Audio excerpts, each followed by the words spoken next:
Today we're going to be making what is called a one-pan meal, and in case you didn't already assume, that means that all of the cooking is done in one pan. And this one is crack salmon. Okay, so it's actually called, something like soy, honey, garlic salmon, but my wife calls it crack salmon because it's so addictive.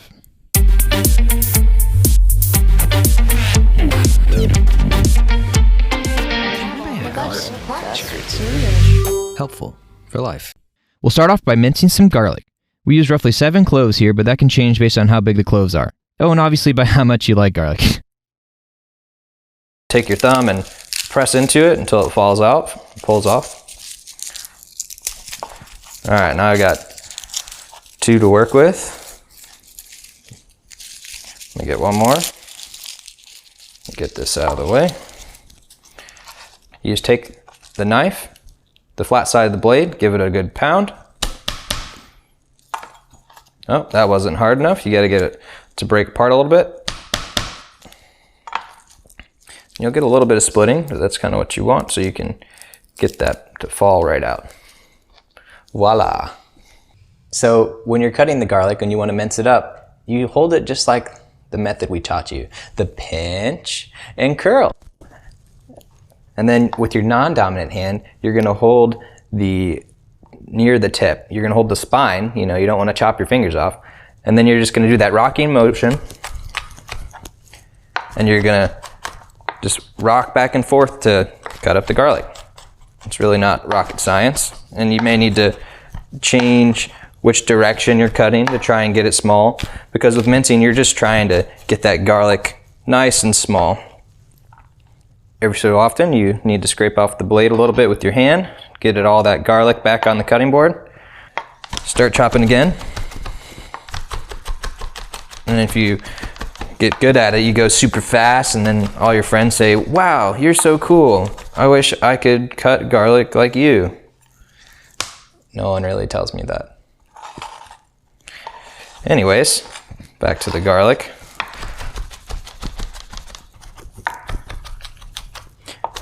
Now, depending on what you're doing, you may want to go for a finer mince. For me right now, we're making a marinade, so I'm not too worried about it. We don't mind getting a couple of big chunks of garlic deliciousness. So I'll give it one quick run through.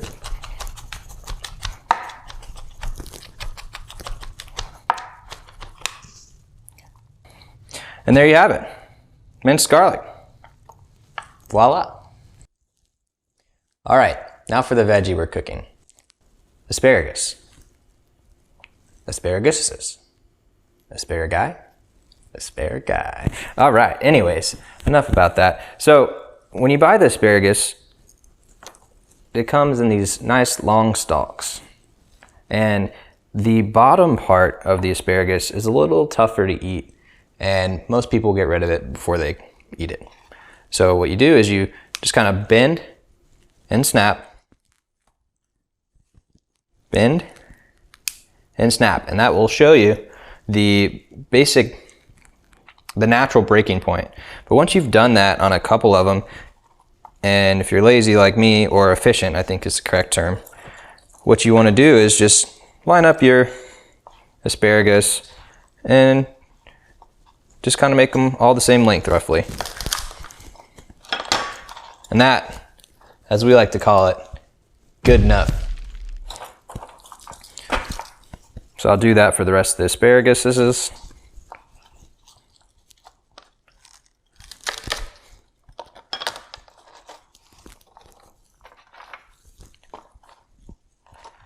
All right.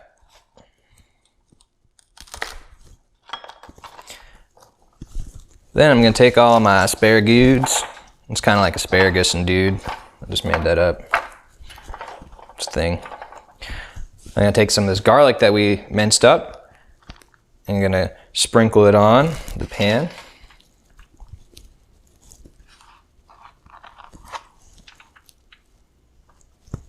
And then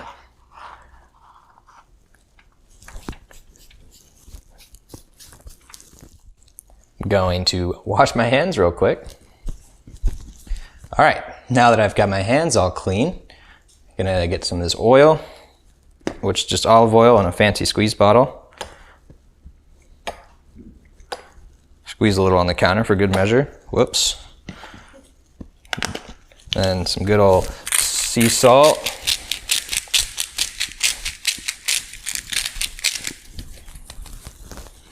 And some fresh cracked pepper.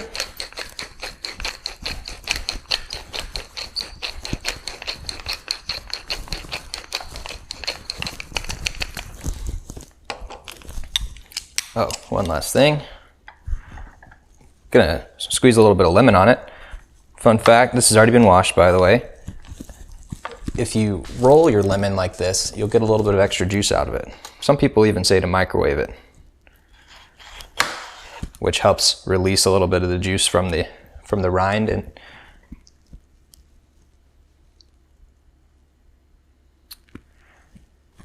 so you take your lemon here, you cut it in half, yeah!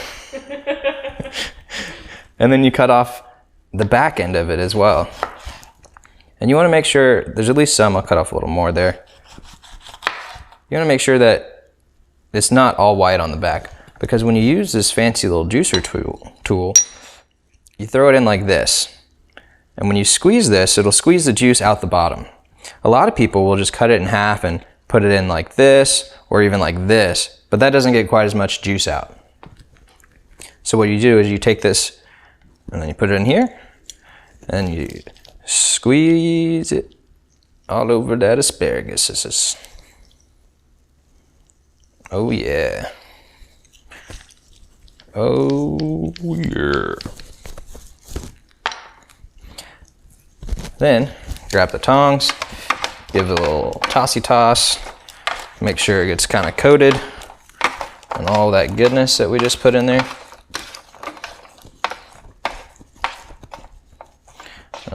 Leave a little room for the salmon in the middle. All right, and we're good to go. All right, before I make the salmon marinade, I'm gonna do one last thing with the lemons here. I'm gonna cut up some to go on top of the salmon, then I'm gonna zest some to finish the asparagus with at the end. So here we go with that. I'm gonna roll this to get those juices flowing. And this here is a zester or microplane. If you don't have one, you should get it. The peel of citrus gives amazing flavor. And it's not as acidic as the juice, so you can use it for some other things. So you just take the lemon and you mildly grate it.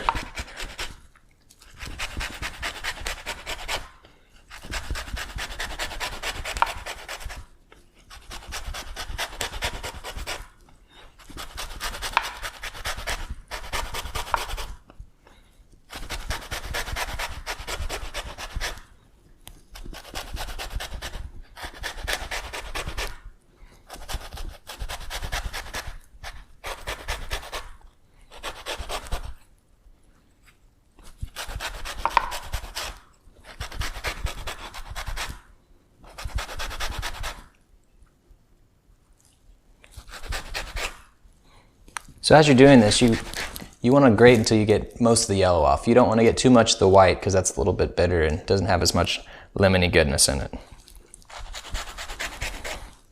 So you're probably going to end up with a little bit of zest on the back side.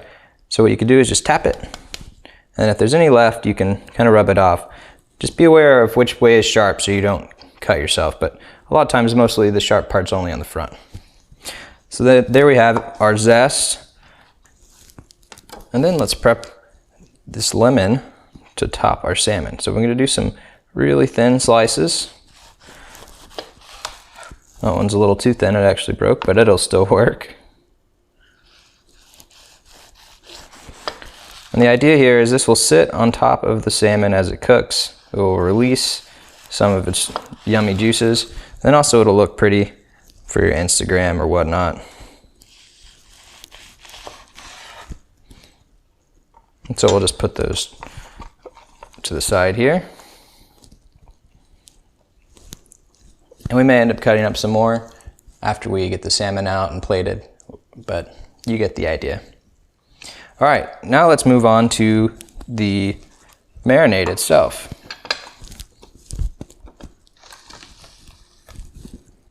So we've already dumped in bulk of that garlic that we minced up earlier. We used some of it for the asparagus, but we put the rest in here. And for our marinade, I'll just show you as I go. I'm gonna squirt in a little bit of olive oil. This here is ponzu. We were just gonna use soy sauce, but we saw they had some ponzu in the fridge, so we'll use that. It's basically soy sauce that's been flavored with a little bit of citrus. And squeeze in a little bit of honey to add some sweetness to it. And you'll notice I'm not measuring here. That's because I'm just gonna taste it and play around with it and get it to something that I think we'll like. You can always look something up online to find exact proportions if that's something you're more comfortable with. This is a little bit of cayenne, just to give it a little bit of heat, but not too much. And then of course, the requisite salt and pepper.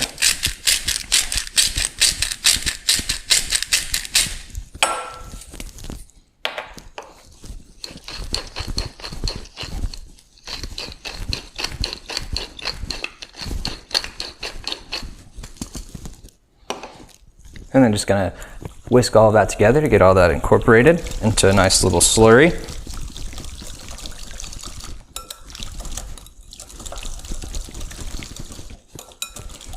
Now I'll give it the nice little pinky test.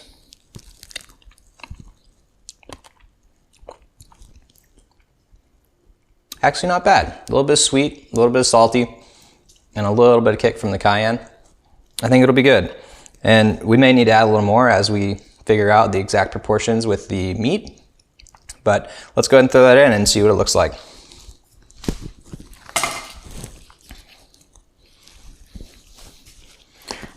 So, we've got our chunk of salmon here, but in order to help it cook a little better, I'm gonna go ahead and cut it into a couple of pieces. So let me bring that cutting board back.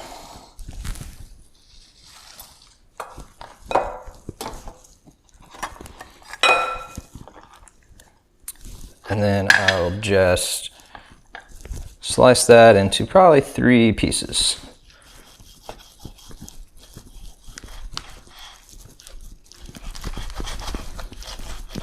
You gotta press down good to get through that skin.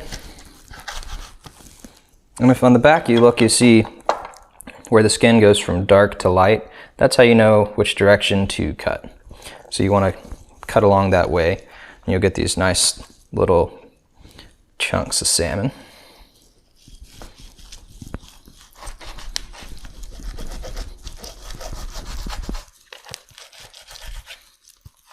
Freeze!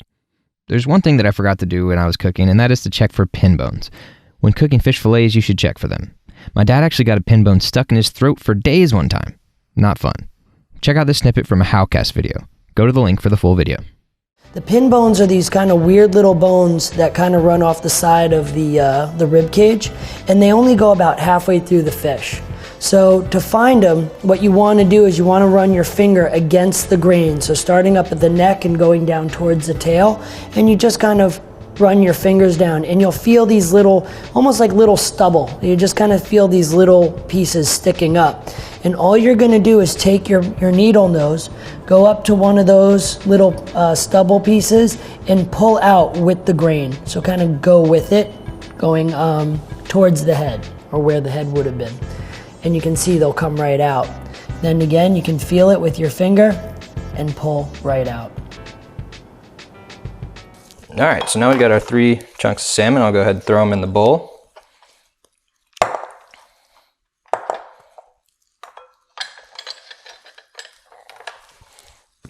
And I'm just gonna coat those in the marinade, tossing them around, make sure all that yummy, garlicky, soy saucy, oily, honey goodness gets all over it and gets it well coated.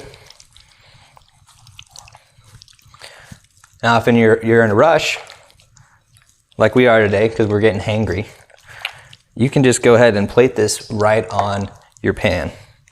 So that's what we're gonna do now. However, if you've got a little more time, I'd recommend that you let it soak in this probably somewhere from 10 minutes to an hour. You don't want to go too much longer than that with fish. It can break down the fish and cause it to get a little mushy. It can affect the texture. So just go ahead and throw these in the pan here. And then I'm going to scoop up some of this extra goodness and put it on top. Want to make good use of that. And then I'll take these lemon wedges we've got, or slices rather, and I'll pop those right on top. And I'll cut up another one for this lone naked guy, but that's enough to get you the idea. And then we'll pop this in the oven, and we'll see you in a little bit.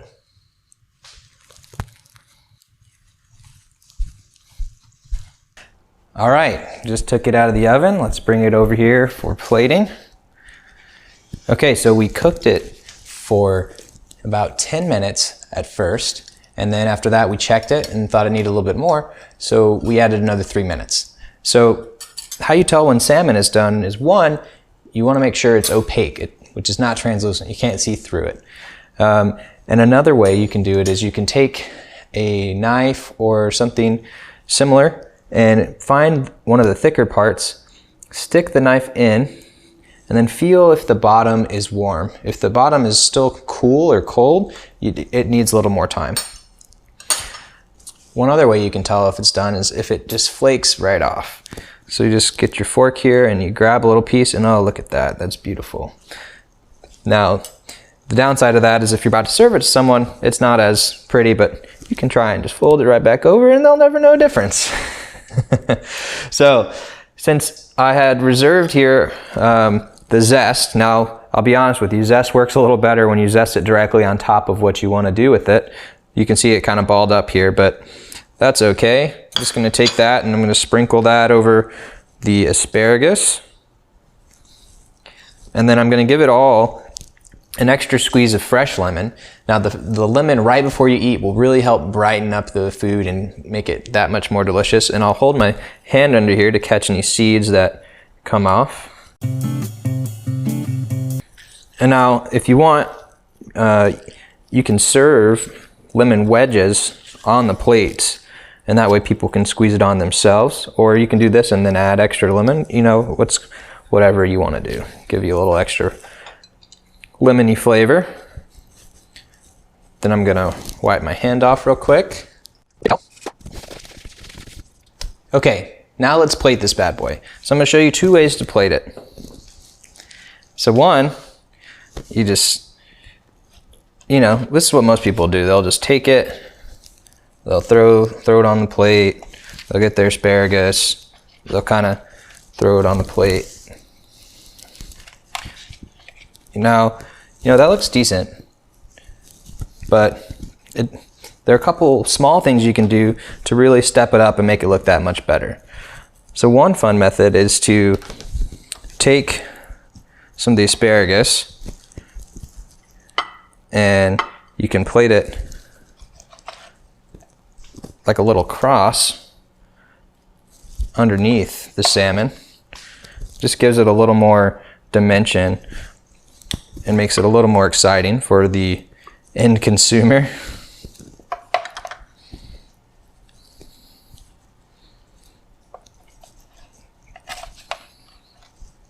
And then you just place that right on top.